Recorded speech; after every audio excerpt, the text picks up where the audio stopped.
Sejam bem-vindos a mais esse episódio do podcast, hoje o episódio 56.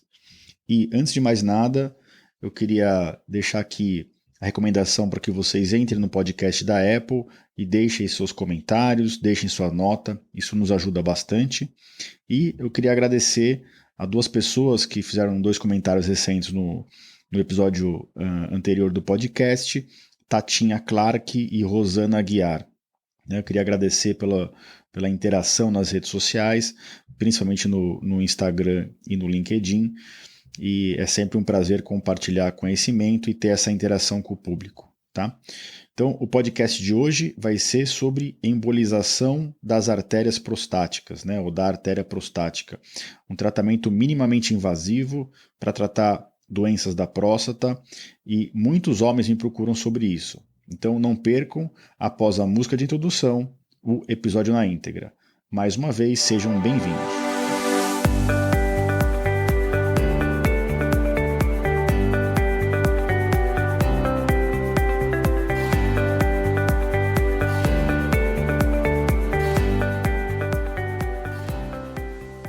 Bem-vindos ao podcast Conversa Aberta com o Urologista.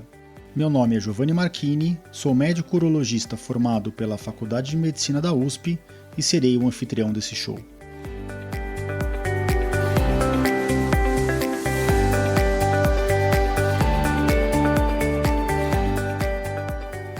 Nesse podcast, queremos compartilhar conhecimento confiável e de qualidade sobre saúde. Com um formato único e inovador e sempre com o foco no paciente, nós vamos esclarecer as suas dúvidas, trazendo todos os ângulos das situações vivenciadas no dia a dia da urologia.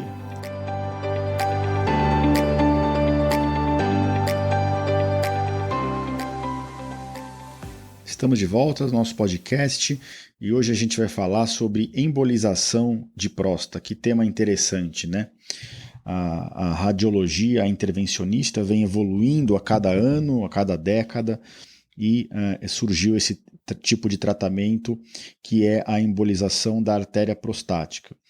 O princípio básico de qualquer procedimento de embolização é a interrupção do fluxo daquele vaso que nutre algum órgão, né? E foi essa a ideia com a qual surgiu a embolização prostática. Então, o que é a embolização da artéria prostática?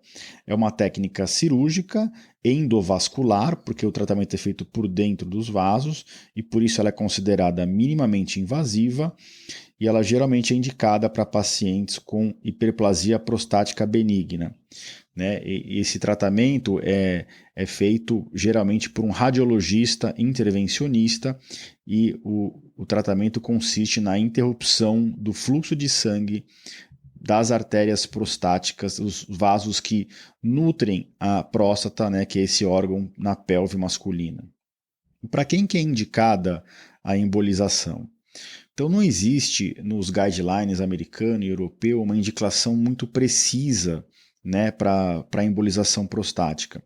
O que eu posso dizer para vocês é o seguinte: ela raramente deve ser feita para pacientes com câncer de próstata. Ela é indicada geralmente no paciente que tem sintoma urinário devido a um crescimento benigno da próstata, a hiperplasia prostática benigna. E para quem que é mais feito a embolização?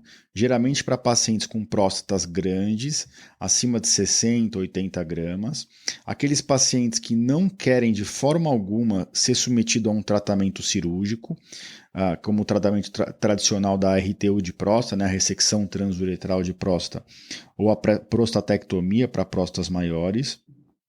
Alguns pacientes que realizam essa embolização são aqueles que estão com muito efeito colateral pelo tratamento medicamentoso inicial da hiperplasia prostática benigna, ou que não querem usar medicamento. Outra indicação para pacientes com HPB, em que eles têm muita comorbidade cardíaca ou pulmonar ou mesmo renal, e isso impede que eles realizem um procedimento cirúrgico. E por fim, é uma técnica que pode ser empregada naqueles pacientes que usam anticoagulantes ou antiagregantes plaquetários que não podem ser suspensos, tá? A gente não pode parar essa medicação, o cardiologista ou o pneumo não autoriza que a gente pare a medicação para fazer um tratamento cirúrgico da próstata. O que eu quero dizer para vocês é que todas essas indicações são relativas, porque nós temos técnicas cirúrgicas que podem ser feitas nessas situações, né, com comorbidades cardíacas, problemas pulmonares. Existem técnicas que podem sim ser feitas sem interrupção da anticoagulação, a gente já comentou isso em outros episódios. E para próstatas grandes, existem técnicas cirúrgicas, como a própria RTO de próstata com bisturi bipolar, que pode ser feita. Então, na verdade, é uma questão do paciente conversar com o médico, o urologista que está avaliando ele, para saber se ele pode ou não realizar a embolização. Né? Toda vez que a gente fala em cirurgia de próstata, o homem fica assustado. É natural isso, né? Natural do ser humano e natural do homem, né? Porque em cirurgia de próstata, o homem automaticamente já pensa em perda da continência urinária, perda da potência sexual, perda da ejaculação. Enquanto que, na verdade, a gente sabe que isso não é uma realidade para as cirurgias de doença benigna. Então, muitos dos homens que nos procuram para fazer a embolização, porque eles querem evitar uma perda de ereção, por exemplo, o urologista tem que conscientizar ele de que a cirurgia para doença benigna de próstata, principalmente a RTU de próstata, a ressecção transuretral, que é o padrão ouro até hoje para tratar a doença benigna, essa cirurgia não influencia na perda urinária nem na perda de ereção. O que mexe com a ereção e com a perda de urina é a prostatectomia radical para câncer. E as pessoas muitas vezes confundem, até por não ter conhecimento. Inclusive, muitos médicos acabam confundindo e faz parte do nosso trabalho como urologista conscientizar o paciente disso. Mas a embolização, ela tem critérios bons e critérios ruins, pontos fortes e pontos fracos que eu vou comentar mais para frente. Tá? Ela tem algumas vantagens sim em relação à raspagem de próstata. A meu ver, são vantagens menores, né, que eu acho que não justifica sempre indicar isso para todo mundo, mas são coisas que a gente tem que comentar aqui. Agora, antes de comentar sobre como é feito e qual é a eficácia da embolização, eu tenho que fazer um parênteses aqui para citar para vocês os guidelines americano e europeu. Né? Os guidelines são basicamente as diretrizes da Sociedade Americana de Urologia e da Sociedade Europeia de Urologia, e a Sociedade Brasileira de Urologia segue muito de perto esses guidelines. Tem que falar aqui em detalhe que os guidelines, muitas vezes, eles demoram para ser atualizados. Então, tem guideline, como o guideline ele essa diretriz ela é uma compilação muito extensa da literatura médica, eles não são atualizados ano a ano. Alguns guidelines são atualizados a cada 2, 3, 4, 5 anos. Mas os dois que eu vou citar aqui são guidelines bem atuais, tá? O guideline americano ele é de 2020 e o europeu é de 2021 já. Tá? Então, o guideline americano ele é muito categórico. Na diretriz 23 sobre doença benigna, ele fala o seguinte: a embolização de artéria prostática para tratamento de homens com sintomas urinários em decorrência da doença da hiperplasia prostática benigna não é suportada pelos estudos atuais e estudos clínicos. E os benefícios não são maiores do que os riscos. Então, o guideline americano deixa claro que a embolização de artéria prostática não é recomendada fora de contexto de trial clínico, ou seja, de estudos experimentais em que essa nova técnica está sendo testada e comparada com outras técnicas. Então, o guideline americano ele é muito categórico, ele é muito rígido. Né?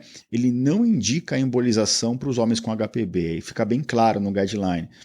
Eles só recomendam que isso seja feito dentro de estudos científicos. Tá?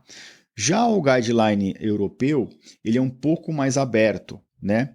Ele é um pouco mais aberto, talvez por ser um pouquinho mais atual, mas eu vou falar para vocês o sumário da evidência e qual é a recomendação. Né?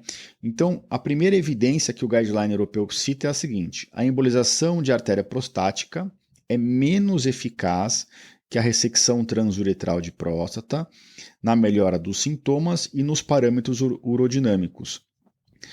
como por exemplo a taxa do fluxo urinário, né? E isso é um grau de evidência 1A, ou seja, temos estudos prospectivos randomizados e meta-análises e revisão sistemática sobre isso. A segunda evidência que eles citam é o tempo do procedimento da embolização é mais longo do que a RTU de próstata, mas perda de sangue, tempo de sonda e tempo de hospitalização são menores na embolização prostática com nível de evidência 1B. Então você vê que eles citam algumas vantagens da embolização em relação à raspagem, mas por incrível que pareça, o tempo cirúrgico da embolização é maior do que na RTU, porque a RTU de próstata é um procedimento relativamente rápido, dificilmente a gente leva mais do que 1 hora e meia numa RTU de próstata. E quais são as recomendações finais do guideline europeu? Então, a primeira recomendação, que inclusive vem com um grau de recomendação fraco, né, ou seja, que é baseado em poucos estudos científicos, ofereça a embolização da artéria prostática para homens com sintomas do trato urinário inferior, moderado a grave, que desejam considerar opções de tratamento minimamente invasivas e estão dispostos a aceitar resultados menos ideais em comparação à RTU de próstata. Ou seja, essa recomendação, apesar de não ser uma recomendação forte, uma recomendação fraca, eles falam, se o homem não está disposto a se submeter a uma técnica tradicional de RTU de próstata, considere a embolização. Tá? Mas aí vem a segunda recomendação, com grau de evidência, com grau de recomendação forte, ou seja, muito baseada em literatura. Realize a embolização de artéria prostática apenas em unidades, né, médicas onde o trabalho, a cirurgia e o acompanhamento são realizados por urologistas trabalhando em colaboração com radiologistas, intervencionistas experientes e treinados para identificar e fazer o procedimento nesses pacientes com HPB. Então, fica claro pelo guideline, você vê que os dois guidelines vão na mesma linha, é que o guideline americano ele é mais rígido, ele fala só faça num contexto de estudo clínico. O guideline europeu fala não, a embolização é pior na maior parte dos parâmetros do que a RTU de próstata, mas se o homem fizer muita questão de não ser submetido a uma cirurgia, você pode oferecer a embolização desde que o urologista atue em conjunto com o radiologista intervencionista e os dois sejam bastante experientes para identificar o paciente que pode fazer esse procedimento e os dois profissionais têm que acompanhar o procedimento. Então fica claro aqui como os guidelines eles são desfavoráveis à embolização, né? E eles sugerem que a embolização seja feita só em centros de excelência por médicos experientes e por médicos que vão acompanhar bem de perto esse homem, inclusive que consigam identificar, que nem eu vou citar mais para frente aqui, fatores de mau prognóstico para embolização de próstata. E já aproveitando o gancho, né, desses fatores de mau prognóstico, como é que é feita a embolização, né? Então é um procedimento minimamente invasivo, sem cortes. Na verdade, é feita por uma incisão ou em cima da artéria radial ou em cima da artéria femoral. E o radiologista, numa mesa preparada dentro de um centro cirúrgico, para até ser um centro cirúrgico ambulatorial, mas ele tem que ter esse aparelho de radioscopia, ele vai e através dessas artérias, ele vai lentamente localizando a vascularização daquele paciente e entrando nas artérias menores até chegar na artéria prostática na pelve. E através desse catéter, ele injeta substâncias no interior da artéria a fim de obstruir, né, de interromper o fluxo sanguíneo naquela região. Então aqui, realmente a gente já acompanhou vários procedimentos, inclusive em hospitais acadêmicos, eu não vou citar nomes aqui, mas inclusive com radiologistas intervencionistas extremamente experientes. E parece simples aqui o que eu estou falando, mas não é tão simples. Então, em mão inexperiente, esse procedimento não deve ser realizado. O radiologista tem que identificar certinho que ele está na artéria prostática, ele tem que ter certeza disso, e aí sim ele pode, através daquele catéter, injetar a substância que vai interromper o fluxo. Esse procedimento geralmente é feito com anestesia local, né? Então a gente injeta um anestésico local no local da punção, e o paciente fica depois de 3 a 6 horas em recuperação no hospital, Então ele perde mais ou menos um período, mas esse dia, na verdade, é um dia que ele deve tirar para esse procedimento. Em geral, o paciente não precisa ficar internado e não precisa usar sonda no pós-operatório, né? Então isso é uma vantagem em relação a RTU de próstata. Mas cabe dizer aqui que aqueles pacientes que são vasculopatas, que têm muita aterosclerose, então, aquele paciente que tem calcificação nos vasos, placas de ateromatose, então o paciente que já é infartado é um sinal disso, o paciente que tem placa na carótida, e você vai fazer esse procedimento, você tem que ter muito cuidado, porque muitas vezes os vasos são tortuosos e é difícil de chegar com esse microcatéter lá na circulação prostática. E você tem que chegar na artéria prostática. Se você embolizar um território maior, um vaso maior, você vai acabar embolizando locais errados. Eu mesmo já vi casos em que o radiologista tinha certeza que estava na artéria prostática e mesmo assim teve uma embolização de uma parte de um vaso que ia para a bexiga. E teve um sofrimento dessa bexiga, o paciente teve sangramento na urina no pós-operatório e precisou ficar sondado alguns dias, depois ficou bem. Mas isso era na mão de um radiologista intervencionista super experiente. Então, vocês imaginem o que não pode acontecer em mãos inexperientes, né?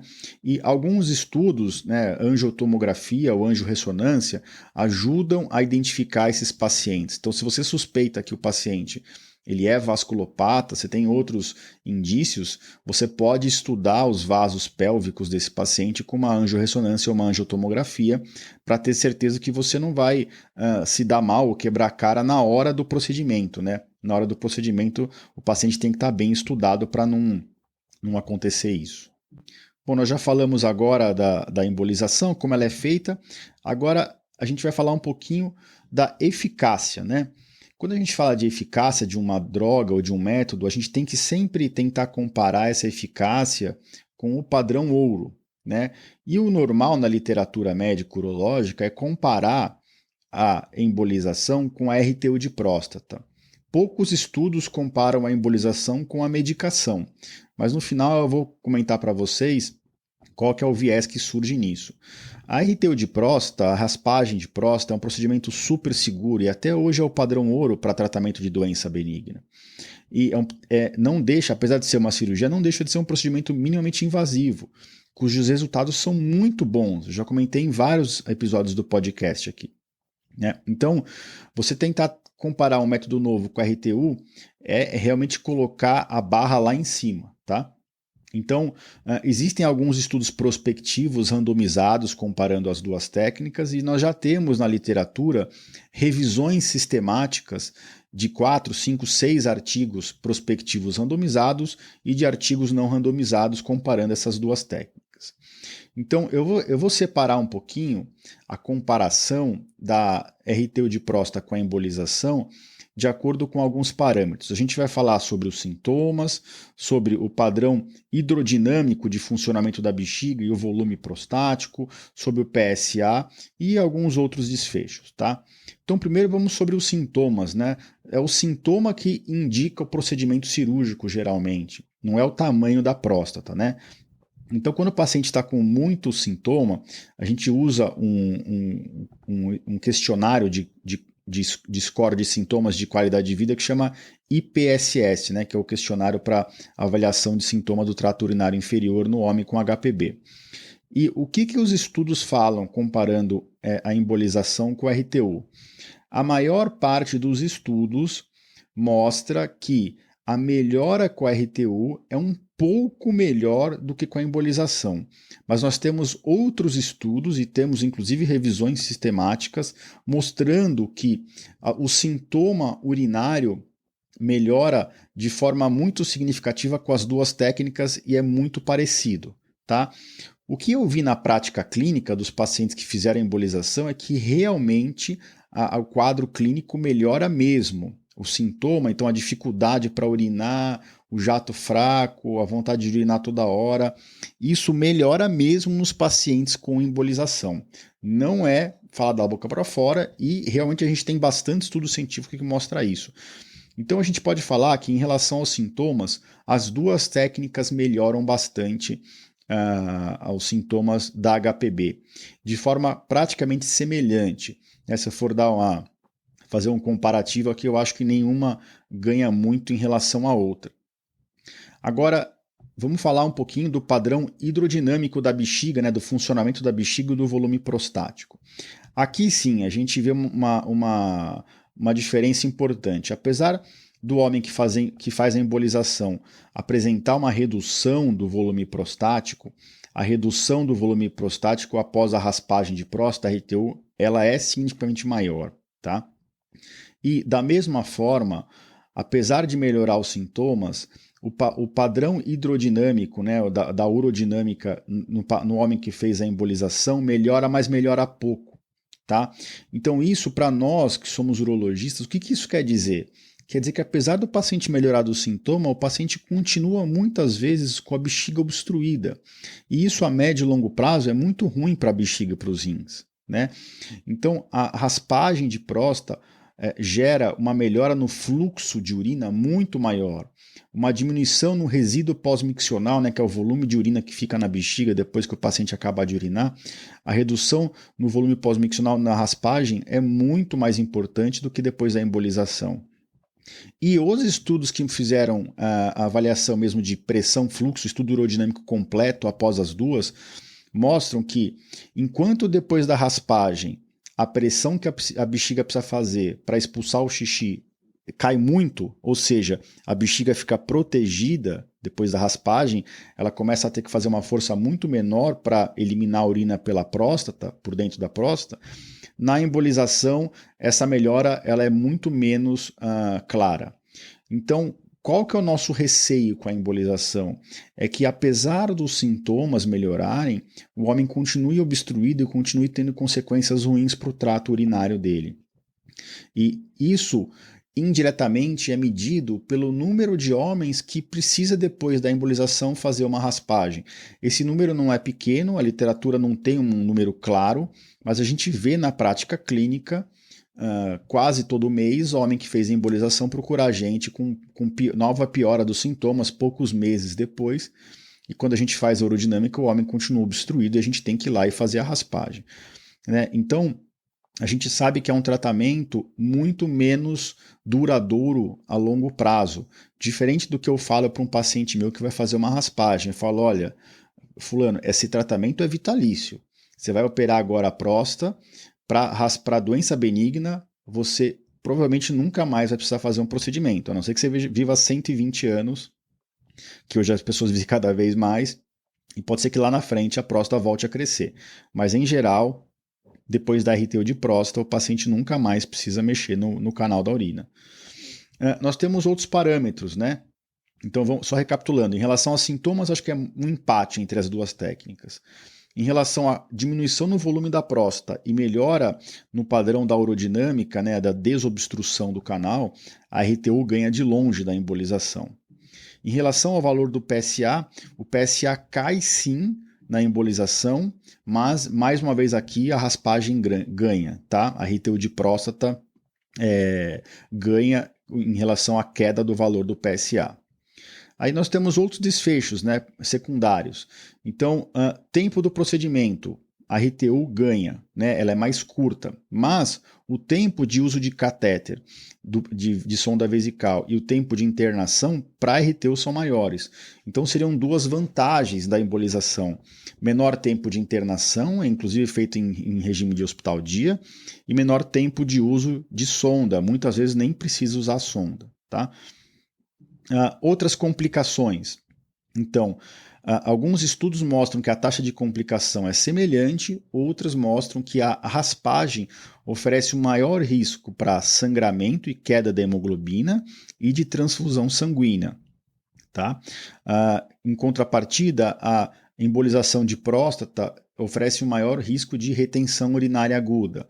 Claro, o paciente às vezes nem sondado tá, mas às vezes depois de alguns dias ou de uma semana, o paciente pode ter um pouco de dificuldade para urinar e apresentar retenção. Então acho que esse é um parâmetro não é muito justo, né? Porque na raspagem o paciente já sai de cara com 2, 3 dias sondado, ele só tira a sonda depois de 2, 3 dias no hospital antes de ir embora.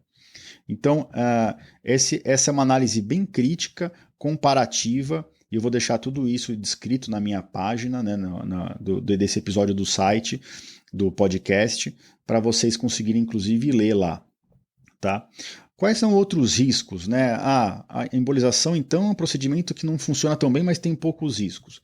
A gente tem que falar que a embolização tem as suas complicações, mesmo nas mãos de pessoas bem experientes, tá? Então, é importante falar que a embolização tem sim riscos. Quais são os principais riscos? Retenção urinária aguda, então travar a urina depois de uns dias. Isso é descrito. Nós tivemos já alguns casos de sangramento na via urinária e até necrose de parede de bexiga. Nenhum estudo citou reoperação, mas a gente sabe que pode acontecer, né? Em relação à disfunção erétil, alguns estudos citam que alguns homens pioraram a parte sexual depois da embolização, mas o índice de disfunção erétil é muito similar entre as duas. Não consigo ver muito substrato fisiopatológico para ter disfunção erétil depois da RTU de próstata, mas alguns homens referem que piora um pouco a ereção. Eu acredito, pela minha vivência no dia a dia, que é muito mais uma coisa psicogênica do que orgânica, né? E sempre dá para tratar esses homens com zero ou pouca medicação. Agora, quais os benefícios, né, da embolização em relação ao tratamento tradicional? E eu vou citar aqui alguns que eu já comentei e outros que eu ainda não comentei. Os principais benefícios são, primeiro, é um procedimento feito em hospital dia, não precisa ficar internado. Segundo, o paciente não precisa usar sonda ou precisa usar menos dias de sonda. Terceiro, menor risco de sangramento. Né? Quando ocorre um sangramento é porque pode ter embolizado uma artéria aqui para a bexiga, mas mesmo assim é difícil ter um sangramento semelhante ou maior do que uma raspagem de próstata. Não que a da raspagem sangre muito, tá?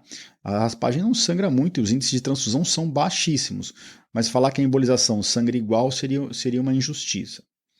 E existe um benefício que é o que traz muitos homens a nos procurar para fazer embolização, que é a da ejaculação retrógrada. Então, os riscos de perda de ereção e de continência urinária são muito semelhantes, tá? Alguns estudos mostram que a embolização teria até um índice menor, mas isso é muito dúbio na literatura. Agora, para a ejaculação, aí sim a embolização tem uma grande vantagem. Então, quando a gente faz a RTU de próstata, a gente raspa a transição da próstata com a bexiga. Então, na hora que o esperma, que é ejaculado naquela região, ele tem que ser eliminado pela ponta do pênis, ali a transição entre a bexiga e a próstata está aberta, então o esperma cai para a bexiga, para a urina. A gente chama isso de ejaculação retrógrada. Isso já acontece, inclusive, quando o paciente está usando a tansulosina ou a doxazosina, que são os alfa-bloqueadores, né? Pode acontecer num grau menor, mas a ejaculação retrógrada já acontece. Isso não é uma complicação da cirurgia, isso é só um detalhe da cirurgia. Isso vai acontecer, a gente tem que avisar o paciente que com a raspagem de próstata ele vai parar de ter ejaculação anterógrada, ele vai começar a ter retrógrado. E essa é uma das vantagens da embolização, né? Que é uma vantagem relativa. Ah, doutor, eu quero continuar com ejaculação. Olha, a embolização permite que você continue com a ejaculação, a maior parte dos casos permite isso.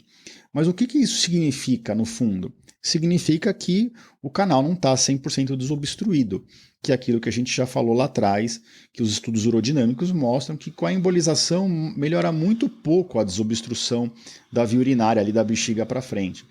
Então, apesar de ser uma vantagem, eu vejo como uma vantagem relativa, né?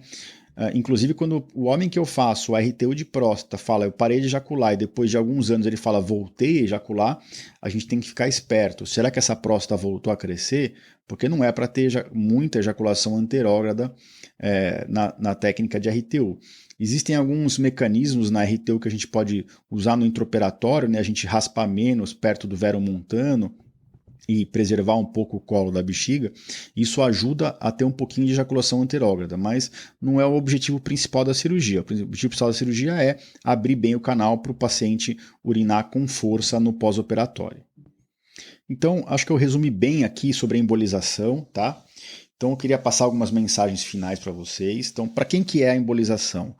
É para aquele homem que não quer fazer uma cirurgia e não quer mais usar remédio, tá? Os próprios experts em embolização acreditam hoje que ela compete muito mais com as medicações do que com a raspagem. Tá? Isso é algo que a gente vê mesmo com os alfa-bloqueadores, né? Apesar de melhorar os sintomas com os alfa-bloqueadores, realmente a parte hidrodinâmica da bexiga muda muito pouco. Se fizer uma urodinâmica, um fluxo, mudou muito pouco o fluxo de urina e a bexiga continua urinando com uma pressão alta. Então hoje a gente enxerga que a embolização prostática, apesar dos homens procurarem a gente para fazer essa embolização hoje, quando há uma indicação cirúrgica, hoje ela briga muito mais em termos de resultado com as medicações do que com a própria cirurgia. Talvez ela vá acabar se estabelecendo como uma opção intermediária. Tá? Essa embolização deve ser feita para homens que não têm muita aterosclerose. Os homens têm que saber de todos os riscos e benefícios que eles podem estar se submetendo para fazer uma embolização. Ela não deve ser feita para doença maligna, sim para doença benigna. Tá? E ela deve ser feita hoje, principalmente de acordo com os guidelines, seguindo estudos clínicos e em mãos super experientes, tanto de urologistas quanto de radiologistas intervencionistas. Tá? E hoje no Brasil, e em São Paulo principalmente, nós temos ótimos radiologistas para fazer esse tipo de procedimento. Tá? Então, é isso que eu tinha para dizer para vocês. Se vocês gostaram desse tema, desse episódio, compartilhem com pessoas que estão vivenciando a mesma situação, compartilhem com quem vocês acham que vai se interessar. Esse episódio aqui, tudo que eu descrevi aqui, vai estar para vocês em todas as plataformas de podcast e vai estar também embebido no meu site, no www.ourologista.com.br/podcast/episódio 56. As plataformas de podcast deixam vocês deixarem comentários do podcast em si, mas não de cada episódio. Já no meu site eu permito que vocês deixem comentários. É um prazer responder os comentários que vocês têm deixado. Eu tenho colocado também esses episódios nas redes sociais e tem tido bastante interação, então mais uma vez eu gostaria de agradecer. Então a gente vai ficando por aqui. Na próxima semana mais um tema interessante que eu vou trazer para vocês e qualquer dúvida deixem para mim dentro do meu site ou nas plataformas de podcast ou mesmo nas redes sociais. É para isso que a gente está aqui, para transformar a vida das pessoas, para informar e transformar, e é sempre um prazer estar aqui com vocês. Até a próxima semana, nos vemos por aqui. Grande abraço a todos.